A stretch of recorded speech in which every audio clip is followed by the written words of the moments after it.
옆 사람과 인사할까요? 사랑합니다. 감사합니다. 당신을 축복합니다. 당신은 축복의 동무입니다. 나도 축복의 동무입니다. 자기 받으시고요. 자, 그리고 축복의 동무입니다. 사랑하는 여러분, 한 주 동안 잘 지내셨나요?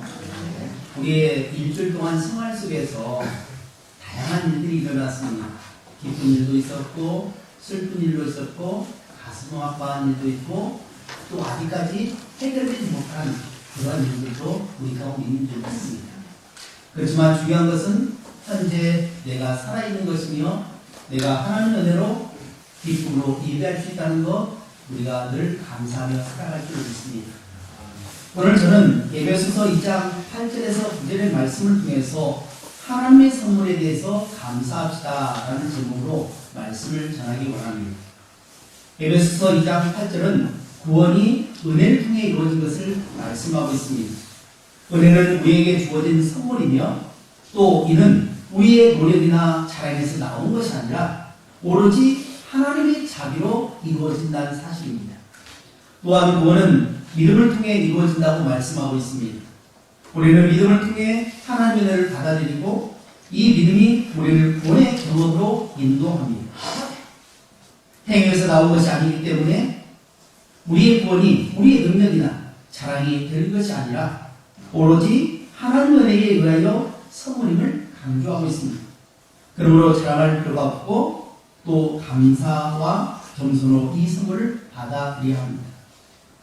마가복음 5장 25절에서 34절에 등장하는 혈증으로 고통받았던 한 여인이 믿음을 통해 구원받은 사례가 아마 여기에 포함될 것입니다. 이 여인은 12년 동안 지속된 혈루증으로 심각한 고통과 어려움을 겪고 있습니다. 그러나 그 기간 동안에도 희망을 잃지 않았고 어떻게든 치유를 찾아서 나섰습니다. 그녀는 예수님에 대한 소문을 듣게 되었고 그분이 치유의 힘을 가진 분이라는 것을 믿게 되었습니다. 이 믿음이 그녀를 움켜잡게 있었고 이 믿음이 그녀를 향한 큰 기대와 희망을 불러일으켰습니다. 여인은 머릿속에 예수님에게 다가와서 그의 옷자락에 손을 대는 행동을 선택했습니다. 이는 그녀의 믿음이 단순한 정신적인 어떤 동요가 아니라 실제로 행동으로 나타내고 있다는 것을 우리에게 보여주고 있습니다. 그녀가 믿음을 가지고 예수님의 옷자락에 손을 대자 예수님은 그녀의 믿음을 알아보시고 치유되었다. 여인아, 너는 낫게 라고 말씀합니다. 따라 내 믿음이 너를 구원하였으니 평안히 가서 고생에서 놓여라 라고 말씀하셨습니다. 예수님은 그녀에게 평안함과 자유를 선물로 주셨습니다. 그녀는 믿음을 통해 구원받아 온전한 치유가 되었고 이제는 두려움이나 고통에서 해방되어 살아갈 수가 있게 되었습니다. 이 여인의 이야기는 우리에게 믿음이 어떻게 하나님의 은혜를 이끌어내고 또 어떻게 온전한 구원을 가져다 주기에 대해서 보여주는 훌륭한 사례라 할 것입니다. 그녀는 자신의 믿음을 통해 심연의 고통에서 벗어나서 새로운 삶을 얻게 되었습니다. 사랑하는 성도 여러분, 오늘 우리 본문 말씀을 함께 공독하도록 하겠습니다. 시작. 너희는 그 은혜에 의하여 믿음으로 말미암아 구원을 받았으니 이것이 너희에게 난 것이 아니요 하나님의 선물이라. 행위에서 난 것이 아니니 이는 누구든지 자랑하지 못하게 하려 함이라. 아멘. 서두에 말씀드린 이 여인은 혈루증이라는 불치병을 앓고 있었습니다. 또 이 병에서 낫고자 하는 간절한 마음으로 용하다고 하는 의사를 다 찾아다녔습니다. 그런데 안타깝게도 이 모든 것이 헛수고여 오히려 고통을 당했고 물질도 잃고 상처만 남게 되었다고 기록하고 있습니다. 오늘 우리가 이런 상황이라면 과연 어떻게 할까요? 포기할까요? 아니면 또다시 도전해야 하겠습니까? 많은 의사에게 상처를 받았고 물질도 잃었습니다. 나아진 것이라고는 아무것도 없는 것으로 보여집니다. 이때 여인은 예수님에 대한 소문을 듣게 됩니다. 그 소문을 믿음으로 받아들였습니다. 그리고 그 믿음을 행동으로 옮기는데 최선을 다했다는 사실입니다. 12년 동안 계속해서 피를 흘렸으니 기운이 없었겠죠. 더욱이 율법에 비추어 본다면 이 여인은 부정하게 되어서 사람들이 있는 곳에 절대로 접근해서는 안 되는 여인입니다. 그런데 여인의 행동을 보게 되면 놀라울 뿐입니다. 여인은 예수님이 계신 곳에 수소문을 내서 찾아다녔습니다. 예수님께서 말씀을 전하시는 곳으로 향하게 되었고, 또 예수님께서 눈치채지 못하게 조용하게 다가가서 예수님의 옷을 만졌습니다. 이유는 예수님의 옷에 손을 대면 이란 나을 수 있다라는 믿음이 있었기 때문에 그렇습니다. 당시 예수님의 곁에는 수많은 사람들이 웅집해 있습니다. 먼저는 예수님의 12제자가 있겠죠. 또 예수님의 뒤를 따라다니며 돕는 여인들이 있었습니다. 또 예수님의 소문을 듣고 병을 고침받고 싶은 사람들이 모여 있었을 것입니다. 또 예수님이 얼마나 용한 사람인지 확인하러 찾아온 구경꾼이 있었습니다.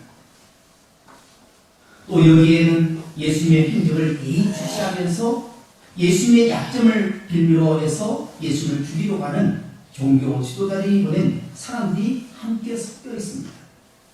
예수님과 함께 같은 장소에 웅집해 있지만 믿음으로 구원의 선물을 받은 사람은 오직 혈증 외인 유일하다고 봐도 무방할 정도로 예수님은 여인의 행동에 대해서 극찬을 하고 계신 것을 우리는 발견할 수 있는 것입니다. 여인이 받은 선물은 육체적으로는 치유의 선물을 받았고, 또 예수님의 부르심에 응답하여 믿음으로 구원받는 놀라운 축복의 대상이 되었다는 사실입니다.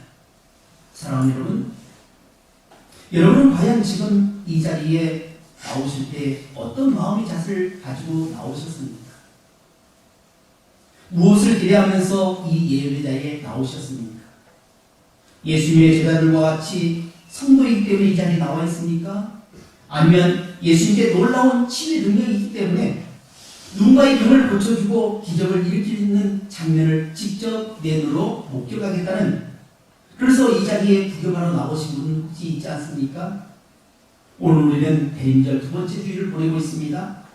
대림절은 아기 예수님이 탄생을 기다리는, 그러면서 기도하며 보내는 절기로서 오늘 우리가 아기 예수님의 탄생이 아닌 이제는 의인을 구원하기 위해서 오신 심판으로 다시 오실 메시아를 예수님을 기다리고 있는 것입니다.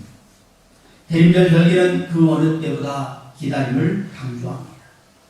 또한 은혜를 강조하고 있는 것입니다. 예수님의 오심을 기다리는 것은 예수님이 오시야만이 인류의 구원이 이루어지기 때문이요, 위로가 있기 때문에 그렇습니다. 예수님이 이 세상에 이 땅에 오신 목적은 분명합니다. 그것은 죄악으로 인해서 죽어가는 생명을 구원하기 위해서 예수님 자신이 인류의 죄악을 대신해서 감당하여서 십자가에 못 박혀 죽으심으로 우리의 죄를 용서하시러 오셨기 때문에 그렇습니다. 그런데 사람들은 각자의 생각, 다른 바램을 갖고 있습니다. 그것은 지금 당장 나에게 직면한 어떤 문제입니다. 여러분은 과연 어떤 문제를 가지고 있습니까? 어떤 어려움을 가지고 있습니까? 어떤 걱정거리가 있습니까? 예수님 당시의 사람들은 로마의 식민지로 고통을 당했습니다.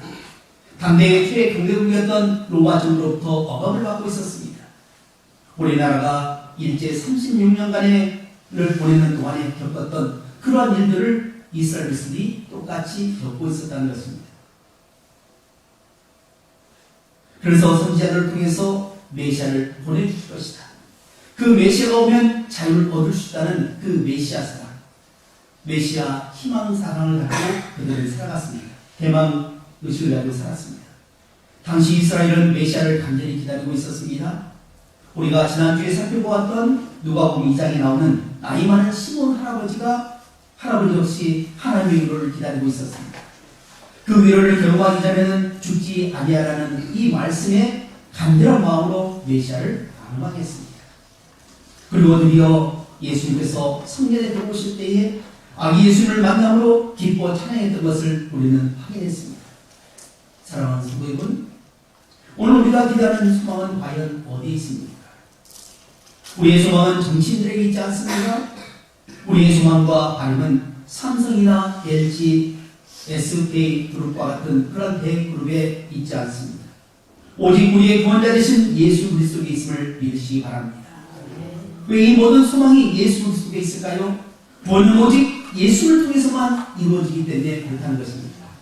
이 구원은 예수 그리스도를 믿음으로 완성되기 때문에 그렇습니다. 이 구원은 믿음을 통한 일방적인 하나님의 선물이기 때문에 그렇다는 것입니다. 그래서 저는 오늘 본문 말씀을 통해서 세 가지를 말씀드리려고 합니다. 첫 번째는 믿음을 통한 은혜입니다. 두 번째로는 믿음은 선물이라는 사실입니다. 세 번째로 그래서 우리는 결코 자랑할 수 없다라고 하는 것입니다.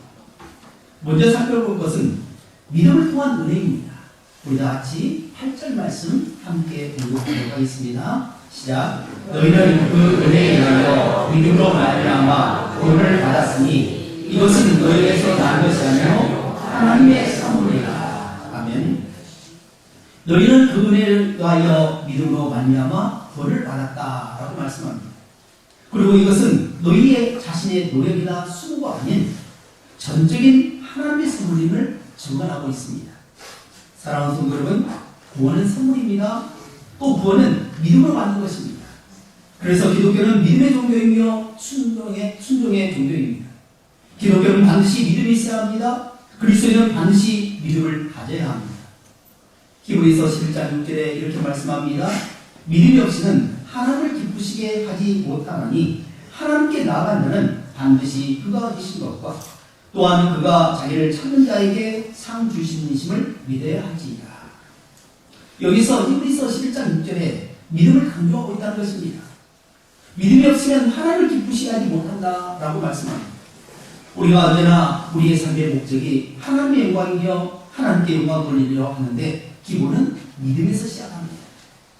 믿음을 갖지 않으면 하나님을 기쁘시게 할 수 없으며 또 교회 다니면서 믿음이 없이 다니면 안 됩니다. 말씀을 들으면서 믿음으로 받지 않으면 안 됩니다. 한 귀로 듣고 한 귀로 흘러버려서는 안 됩니다. 말씀을 들을 때 그 말씀에 대해서 아멘이라고 고백해야 합니다. 아멘이란 그렇게 될 줄 믿습니다. 나도 믿습니다. 라는 표현입니다. 또 믿음을 가진 사람은 반드시 그가 계신 것, 곧 하나님이 계신다는 사실을 믿어야 하고 또 예수님이 하나님의 아들이시며 또 하나님이심을 믿어야 하는 것입니다. 하나님의 존재를 믿어야 합니다. 하나님이 우리를 사랑하시는지를 믿어야 한다는 겁니다. 또 그를 찾는 자, 곧 하나님을 찾는 자에게 상 주심이심을 믿음으로 분명하게 밝히고 있다는 것입니다. 예수님을 찾아온 사람들이 분명한 목적을 가지고 찾아온 사람들은 질병의 치유함을 경험했습니다. 마음의 평안을 얻었습니다. 또 문제 해결을 맡고왔던 것을 말씀하고 있습니다. 거지 바리새인은 분명하게 자신의 눈을 뜨게 해달라고 예수님께 자신의 소원을 말했습니다. 다윗의 자손이여 나를 불쌍히 여기소서, 내가 누군 눈 뜨기를 원합니다 라고 소리쳤습니다. 자신의 저런 모습을 있는 그대로 드러냈습니다. 사랑하는 여러분, 여러분은 어떠한 모습입니까? 여러분은 어떠한 고통이 있고 어떠한 아픔이 있고 여러분은 어떠한 걱정이 있습니까? 여러분의 소원은 과연 무엇입니까? 여러분의 소원을 하나님 앞에 간절히 내어놓기를 주님으로 축복합니다. 우리 주님은 우리가 솔직하게 원합니다. 내가 어떠하는지, 내가 어떤 아픔이 있는지, 어떤 어려움이 있는지, 어떤 슬픔이 있는지 있는 그대로를 내어놓고 주님 앞에 나오기를 원하십니다.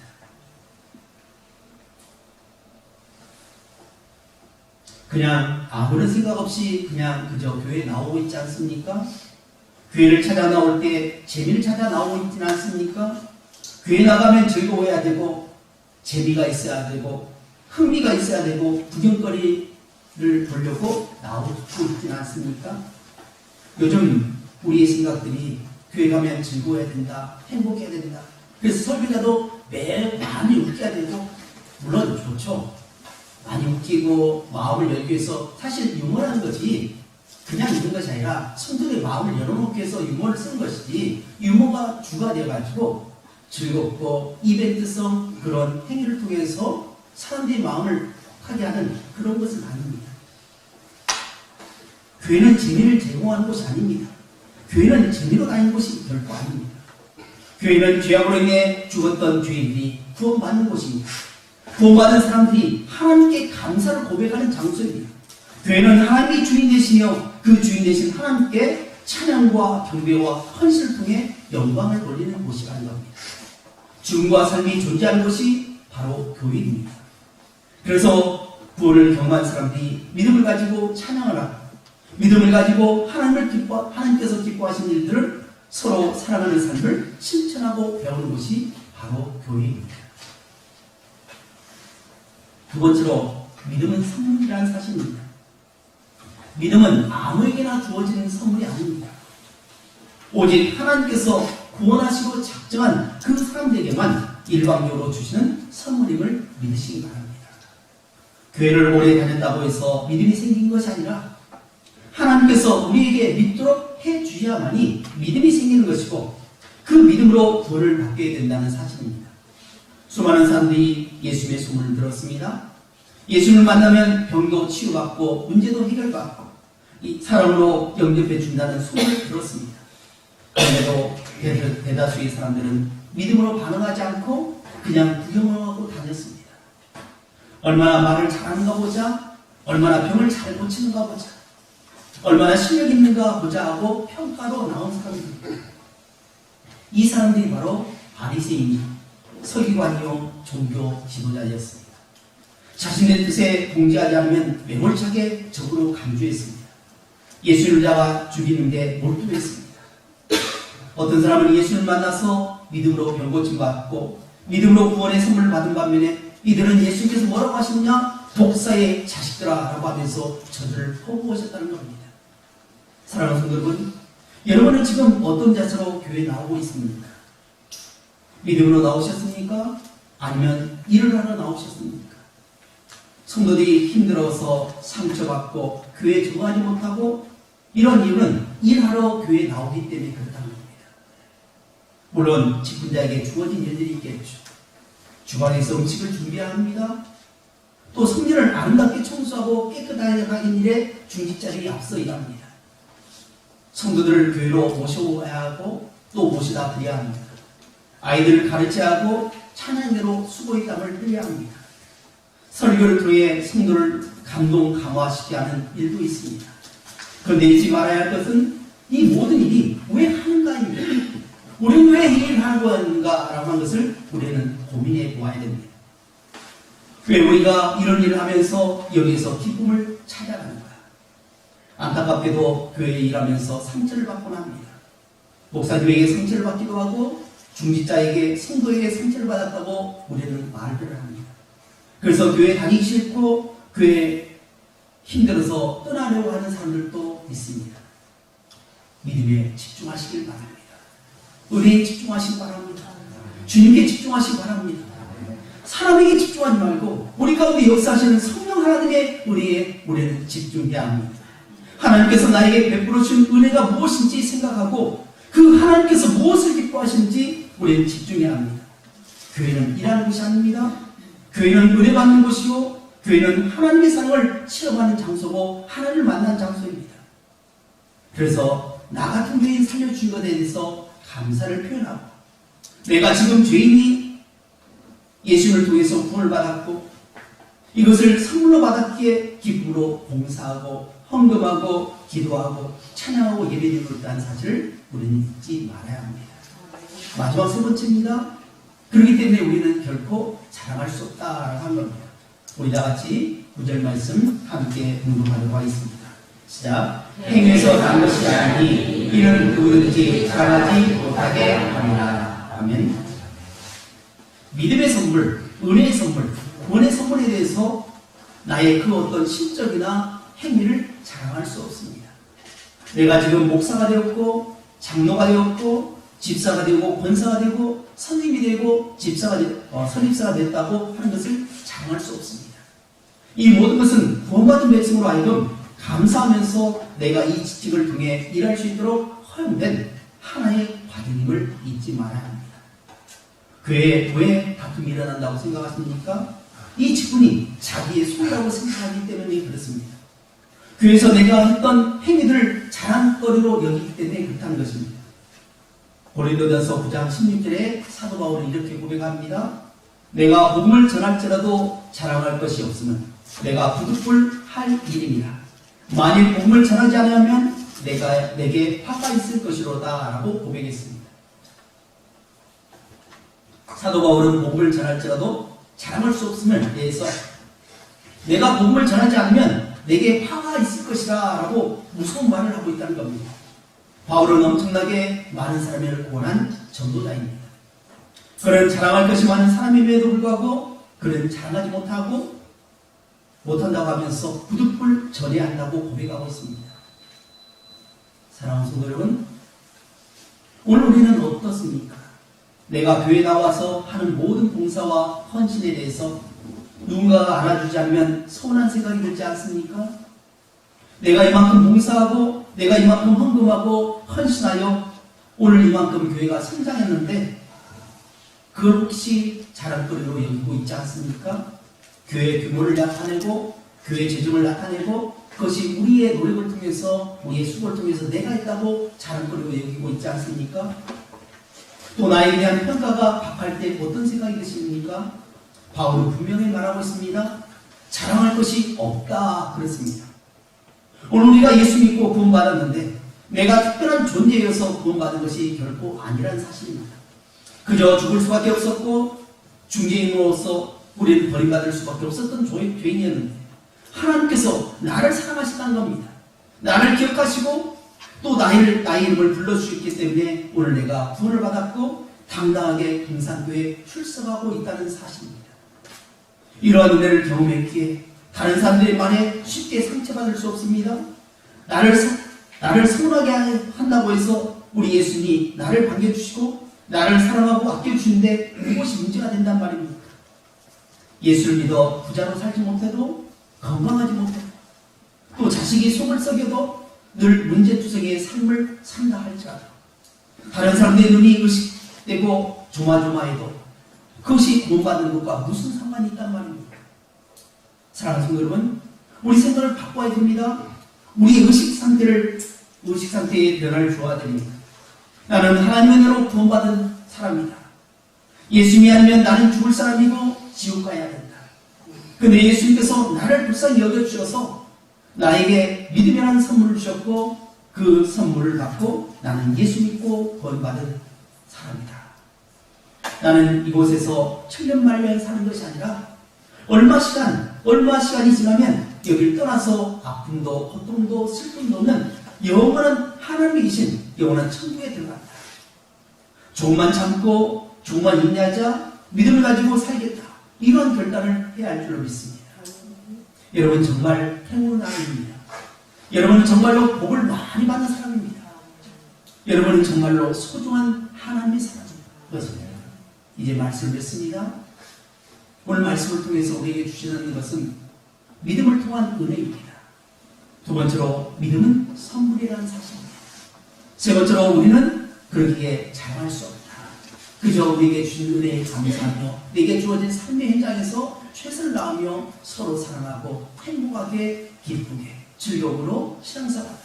하나님 부르신 날 하나님께서 나를 찾을 때에 내 이름 불러준다면 그것보다 더 큰 축복이 어디 있겠습니까? 세상이 잘 살았는데 세상에서 정말 행복하게 모든 걸 다 누리며 살았는데 정작 하나님 앞에 갔을 때는 나는 도무지 너를 알지 못한다 라고 말씀하신다면 우리는 어떨까요? 큰일 나겠죠. 그래서 오늘 믿음을 가지길 주님으로 축복합니다. 또 믿음을 소원하시기 바랍니다. 믿음을 달라고 기도하시기 바랍니다. 기도하겠습니다.